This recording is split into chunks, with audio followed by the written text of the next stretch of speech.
Once again, hello guys and welcome back to another of our classes about Excel and the introduction to databases. So in this class, we are gonna do the advanced extraction of data from our database that is just right here. So our goal in this class, as we wrote in our goals, will be to calculate the average income per territory, the average income per sector. So for example, people who are working in healthcare or construction or IT or whatever sector will calculate the average income for each sector.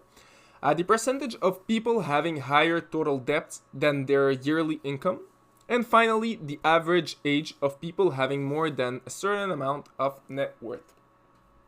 Alright, so let's start. So as I said, the first thing we will calculate is the average income per territory. So you wanna, well, after our first calculation right here, which was our basic extraction, you want to start writing. So you will write down average income per territory, and I'll ask you to write down all the territories here. So we'll start just with the first, which is Yukon. So what we'll do, we will use once again an if function to calculate all the incomes that are from Yukon. So what we'll write down is very simple. We'll simply write down if, we open our parentheses, then we go here. So if the area right there is equal to Yukon, we will return the income of the person. If not, we will return the value 0 and simply click on enter. So as you can see, guys, we have the income of this person since it's equal, since here it's Yukon. And for the two first persons, well, they're not from Yukon, so we have the value 0. When it's done, we'll simply drag everything down there. And when it's all done, what we want to do is calculate the average, which is the value under the 0. So if you want to create a more beautiful database and just take all the zeros away, how you can do this, I'll show you a little trick. You simply go on File, click on Options, and you go down there, select Advanced first, then go down there, and you will have a, well, here, it's in Display option for this worksheet, and you will have Show a 0 in cells that have 0 value. So if you want to keep the zeros, or if you want to delete them, you can simply go there and do this. I personally prefer to keep the zeros since I know where exactly I have my formulas and where I don't have them. So we'll keep the zeros. Alright, when it's all done, the way that we will calculate the average of all this will not be with the average formula. If we use the average formula, let me show you what it gives you. We select all our numbers here. So what Excel will do exactly, he will calculate the average, yes, but the problem is Excel will take in consideration all the zeros. So as you can see, the average doesn't make sense. The average of the income is not $3,000. It doesn't make sense. So what exactly we'll use as formula? It's gonna be an average, but it's gonna be average if. So you'll do the exact same thing. You will select absolutely all the values.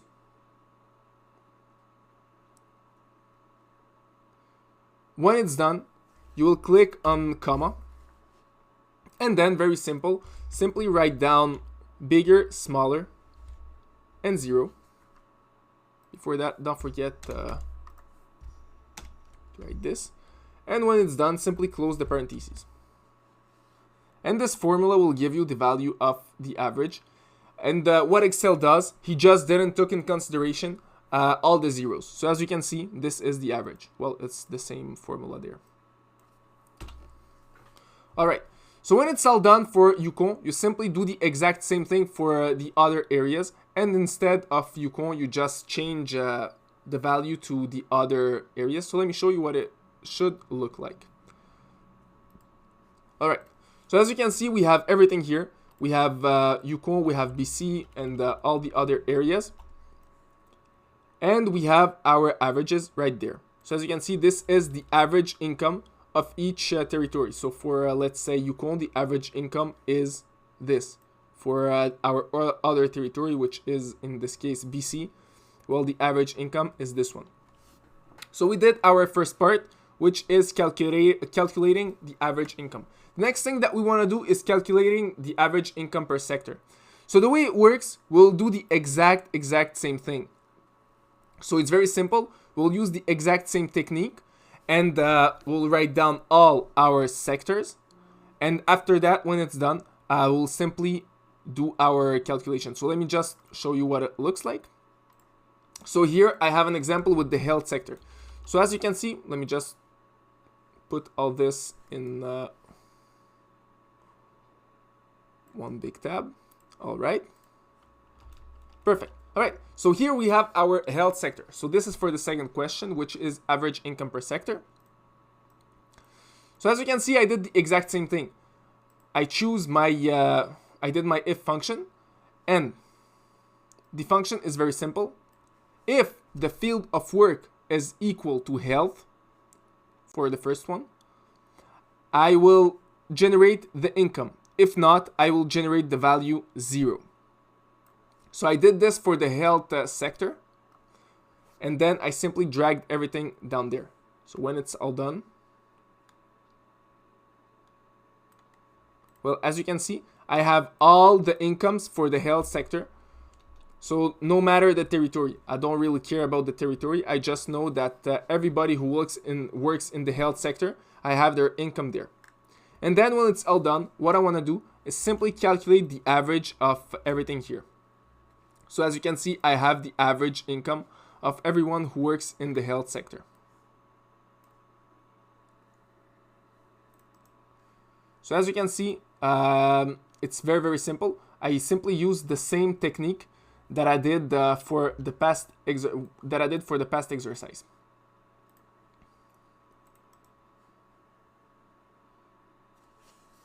So it should give you something like this for the average income per sector. So we have our 6 sectors, and it should give you the exact same, the exact same table, as you can see here, and the exact same averages. So as you can see, we calculated the exact same way that we calculate the average income per territory. So when it's all done, simply select everything and put it all in a giant tab. So this way we'll be able to identify it later. So the next thing that we want to do is calculate the percentage of people having higher debts than their yearly income. So what exactly we'll do to calculate this?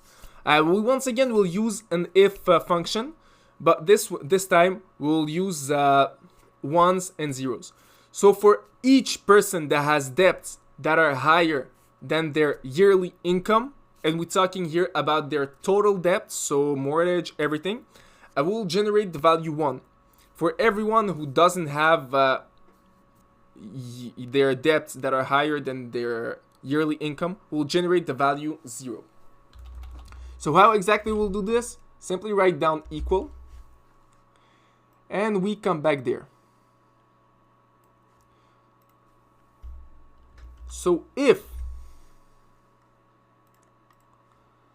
a certain person has their value of debt, so all their debts, higher than their income,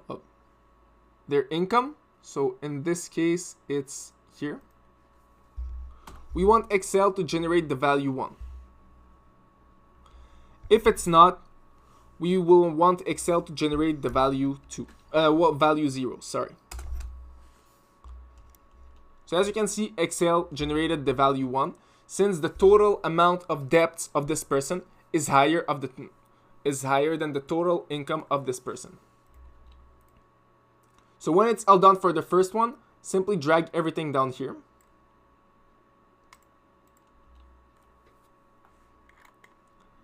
The next thing that we want to do, since we want to have the percentage, we want to calculate how many persons we have. So how do we do this? Very simple. We'll write on our second tab.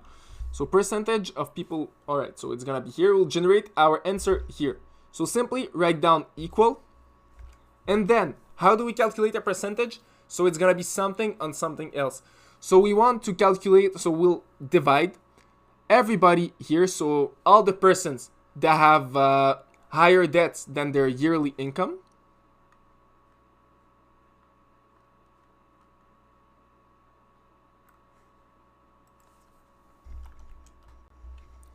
So it's gonna be the sum of all those people divided by all the people that we have here. So it's gonna be count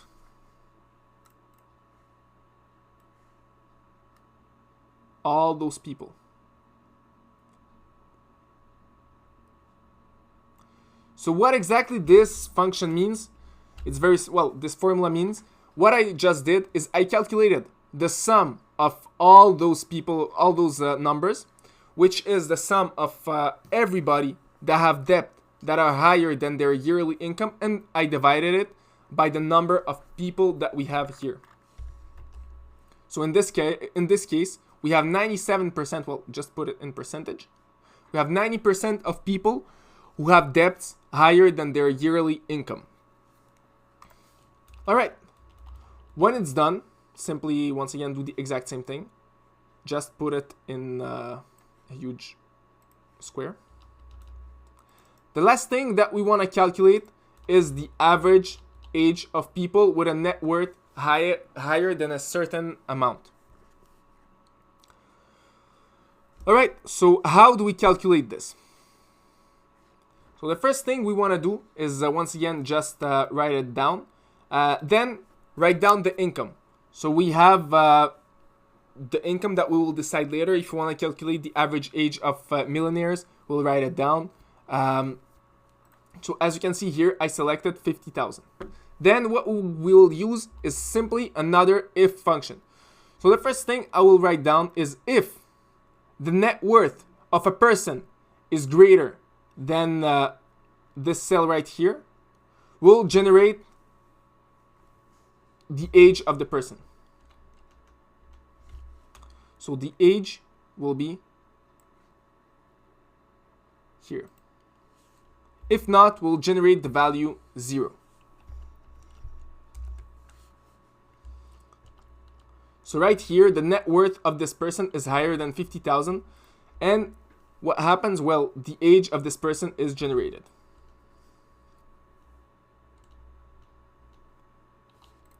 Then when it's, so let me just re-explain the formula to be sure that you guys understood. So once again, if the net worth, so once again, as you can see here, the net worth of a person is higher than this value, so in this case we use 50,000 as a reference, we will generate the age of this person. If not, we will generate the value 0. So each time that a person doesn't have, let's say, this income, we'll just not generate the age of this person.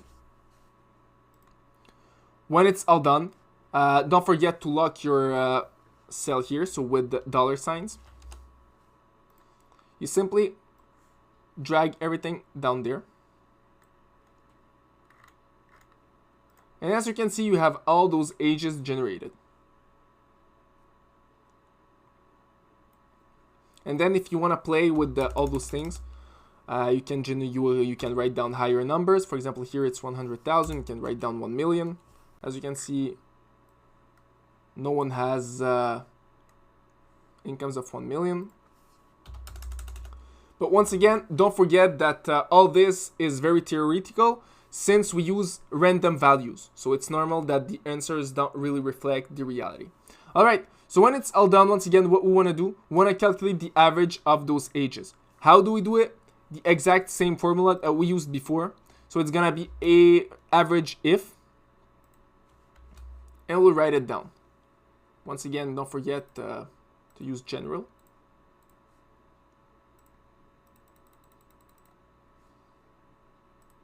All right. So as you can see here, the average age of a person having an income of $100,000 is 35 years old. So once again, as I said, maybe the answer doesn't always make sense since it's random data. But if you had a real database, it would give you an answer that make more sense. All right, so as you can see, guys, we just did an extraction of more advanced data. So the only thing is it took us more than one calculation.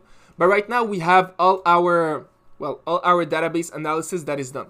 The next step that we will have to do is put everything beautiful and presentable. So the next thing that we will do is create a dashboard to put out our data in it. So that's it for this course, guys, and see you all in our next class where we are going to create a dashboard.